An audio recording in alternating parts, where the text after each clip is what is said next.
ಏ ಮೋನ್, ಅಯ್ಯೋ ನಿನ್ನ ಹಣೆ ಬರ ದಡ್ಡ ಶಿಖಾಮಣಿ ನೀನೊಬ್ಬ.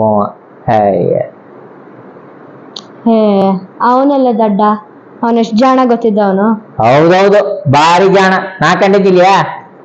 ಅಲ್ದೆ ಮೊನ್ನೆಗೆ ಅಲ್ಲಿ ಮುನಿಕೊಂಡಿದ್ದ ಹಾ ಒಂದು ಎಲಿ ಅಕ್ಕಿ ನಿಕ್ಕಿ ಓಡಾಡ್ತಾ ಇತ್ತು. ನೀವು ಕಣ್ ಬಿಟ್ರೆ ನೋಡ್ತಾ ಅದನ್ನ ಹಿಡ್ಕ ತಿನ್ನೋದೇ ಗೊತ್ತಾಗ್ತಿಲ್ಲ ಅವಂಗೆ.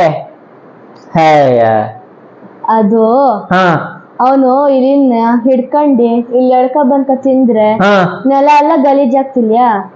ಅದಕ್ಕೆ ಆವಾಗ ನೆಲ ಗಲೀಜಾದ್ರೆ ಪೆಟ್ ಬೀಳ್ತಿಲ್ಯ ಅವನ್ಗೆ, ಅದಕ್ಕೆ ಅವ್ನು ತಿಂತಿಲ್ಲ. ನೆಲ ಗಡಿಗೆ ಪೆಟ್ಟು ಬೀಳ್ತೀರ ಅವಂಗೆ ಅಂತ ಗೊತ್ತಿದ್ದೆ ಬದ್ನೆಕಾಯಿ. ಹಾ ಮೊನ್ನೆ ನಿನ್ ಸಾರ್ ಬೀಳ್ಸ್ದಾಗ ಏನಾಗಿತ್ತು ನೆನ್ಪ್ ಮಾಡ್ಕೊ. ಅದನ್ನ ನೋಡ್ಕೊಂಡಿದ್ದ, ಅದಕ್ಕೆ ಅವ್ನು ಮಾಡ್ತಿಲ್ಲ. ಈಗ ಗೊತ್ತಾತಾ?